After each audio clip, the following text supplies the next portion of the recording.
Hello and a warm welcome to the show. Today we're keeping our tradition alive by exploring a vibrant fusion of cultures, this time between Poland and Africa. Across Poland, a wave of empowered biracial women is making their mark on the art scene, captivating audiences as singers, journalists and actresses. These dynamic individuals aren't just incredibly talented, they also share a profound commitment to charity work, uniting their diverse backgrounds with a common purpose. Let's take a look. Few Polish women have captured the public imagination quite like Omenaa Mensah, journalist, entrepreneur, philanthropist.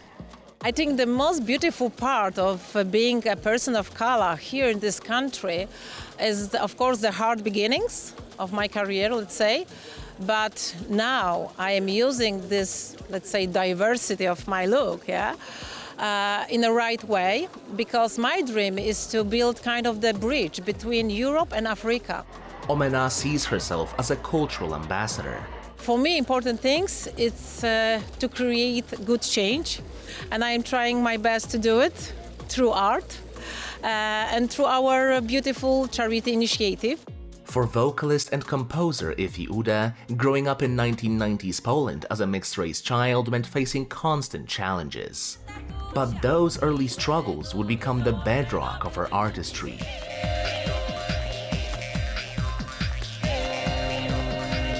I was born in Nigeria, but I was raised in Opole. It's not very big city in the south of Poland. We haven't been very rich. We've been poor. I was one of two mixed kids in our school. It was me and my sister. And it wasn't very easy to find a place in a society. Today, Ifi weaves her dual heritage into every performance, creating a sound and presence that is distinctly her own.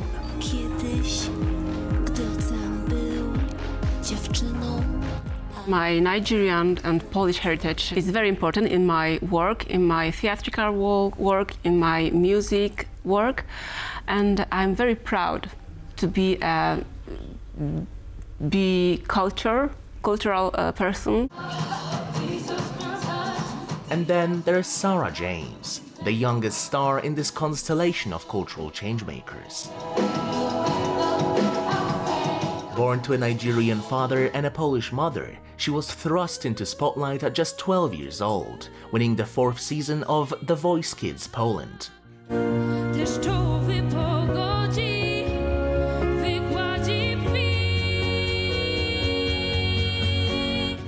But behind the pop stardom lies a more complex story.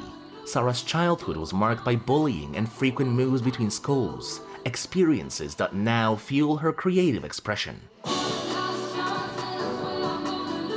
4 years ago, and I was like, Mom, just imagine if one day I'm gonna have a CD and I could just put it into a car and just, and she's like, yeah, that'd be fantastic. And now we're here and we're talking about it, and it's insane though.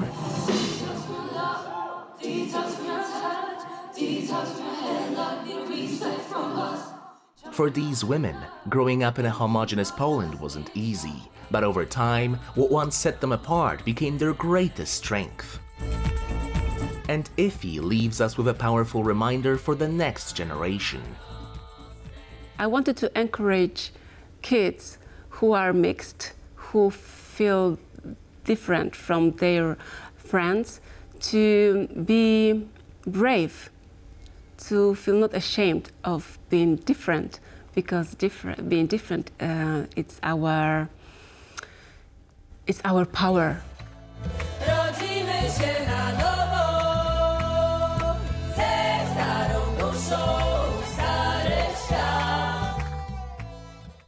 Poland is also home to a nascent African food scene, offering a variety of flavors and culinary traditions that delight locals and visitors alike. From the aromatic spices of Moroccan tagine to the hearty Nigerian rice and even Ethiopian specialties, each dish tells a unique story of culture and heritage. Our reporter Maciej Jastrzębski brings us more. It may seem surprising to look for an African restaurant in Warsaw's Asian town. That's mainly because African cuisine is still new a feature on the Polish foodie map, and it often gets shoved into the same box as Asian food. One fried plantain, hello? Stepping into a Nigerian restaurant, we found the manager's mother busy preparing dishes. So what are we cooking here today? And this is the plantain, to fry the plantain. The manager arrived shortly after. My name is Edmond Lisa. I'm from Nigeria, originally from Igbo tribe. I live here in Warsaw now for 19 years and 5 months. I came here to find a better life. I work here. This is probably 3.5 years. Most of the time we have many people coming from different cities, Polish people from Białystok, from Poznan, from Wrocław, from Krakow. They are coming just because they googled us and they saw that we are just the only Nigerian restaurant in Warsaw. We have a traditional way of making goat head. So koza gova is what brings them most likely from different cities. For those who might find a goat head too daunting, fear not. The restaurant offers also other staples of Nigerian cuisine, such as egusi melon seed soup, okra, a variety of chicken dishes, as well as palm kernel stew and more. We pray that in the next 4 or 5 years, I think that we will have more of the restaurants, if not in Warsaw, in different cities, because we have more of African people living in Poland now. But this isn't the only place taking local foodies on a tour of African flavors.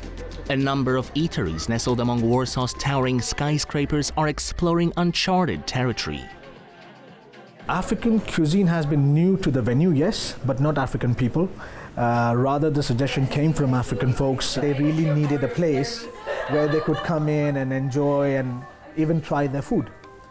And with this, we were like, okay, let's try to explore what we can do about African cuisine in general. But offering healthy meals is just one side of what African restaurants are about. The other is cultural exchange. African nationals are already in Poland and contributing to the country's prosperity. Edmund wants this to continue and makes this request. I would like to thank the Polish government and the Polish community for giving us the chance from the Polish government in terms of individuals running a business like such business like this. Now it's ready, you can see it. These places in Warsaw are a foretaste of what may yet come in the capital of Poland, an ever more vibrant feast of African culture and food. Finally, what's yet another thing that connects Poland and Africa? It's music. African artists are creating melodies that resonate with rituals of peace, healing, and cultural dialogue, enchanting Polish audiences. To fully appreciate this connection, you'll need to listen closely. This is the chorus.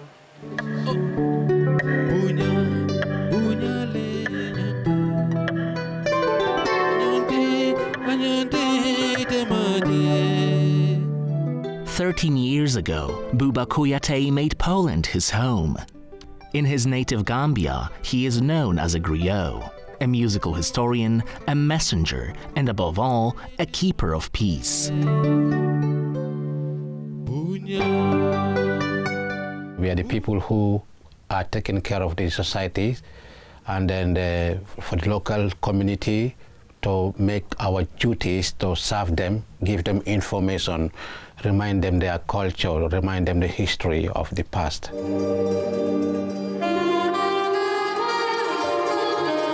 Over the years, Buba's message has resonated deeply as he collaborated with Polish musicians across genres. One of his most notable partnerships was with Milo Kurtis, a pioneer of Poland's ethno-music scene.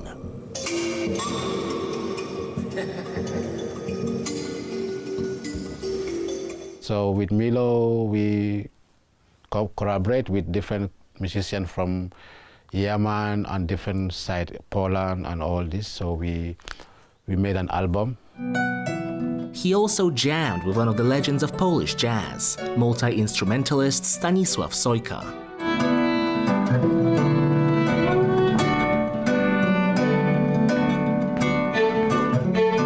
Collaborating with him, it was so beautiful because when we made first time our first album, I remember we didn't plan, and he just called me and told me, we're going to studio tomorrow. But Buba is not alone. Across Poland, artists from the African continent are reshaping the national soundscape, like Ayoub Houmanna, who blends soul with the hypnotic rhythms of Nawa music.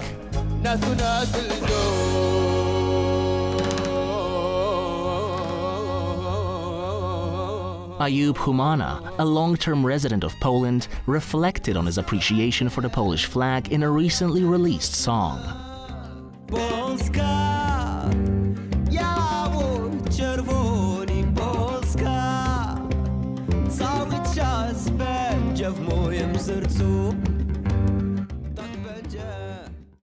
Born in Morocco, Ayoub says the music he plays was forged in pain. Rooted in the songs of enslaved Africans, Nawa is both memory and medicine. The music came from pain, and it's been going throughout all these centuries to become a pain release itself. So people meditate. It's like a strong dose of mantra meditation, but with rhythms and dance. On stage and in the studio, Ayoub is often joined by Younes Hadir, a promising talent in the world of Nawa music, who has been playing the gembri since the age of 8. I love Poles because of how spiritually engaged they are in our music. This makes me all the happier to participate in this year's African Beats Festival.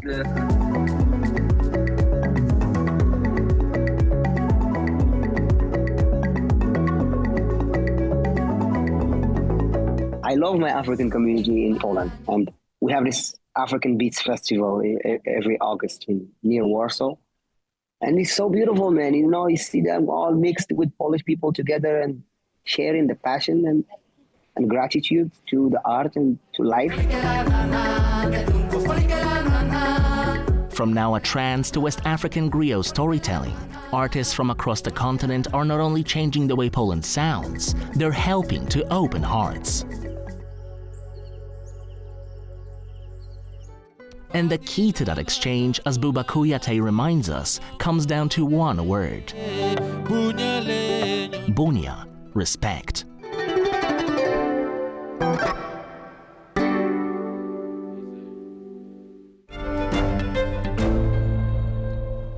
And now it's time for Culture Beat. We're going to take a look at what's happening at the Polish culture scene this week. So this weekend marks another spectacular edition of the Kraków Film Festival, celebrating the magic of documentaries, animations and short feature films. Don't miss out on one of the best-known films events around. One of the most famous Polish contemporary reporters, Hanna Kral, celebrated her 90th birthday last week. Her books and articles about the history of the Holocaust in occupied Poland have been widely read in Poland and translated into numerous languages. Unlike many celebrated writers, Kral has never given a comprehensive account of her life story to a biographer.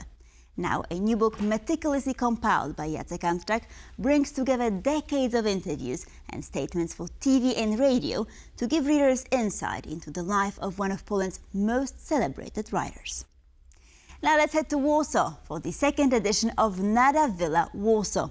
This collaborative exhibition showcases a vibrant mix of international galleries and artists in this stunning neo-Baroque setting. Nada Villa Warsaw brings together a diverse selection of 50 international galleries and art spaces from 24 cities and 15 countries to present artists in a joint exhibition format. The event runs until May 25th. The Copernicus Festival is an annual science fair that's free and open to everyone, held in Kraków for over a decade. The theme of this year's edition is mystery. This vibrant event will explore what captivates, challenges and inspires us in today's world. It brings together science and the liberal arts, showcasing a selection of the year's most intriguing books, engaging exhibition and thought-provoking discussions. Don't miss this unique celebration of knowledge and creativity. And that's a wrap for this episode of Pulse of Culture. Thank you for watching, and please stay tuned for more here on TVP World.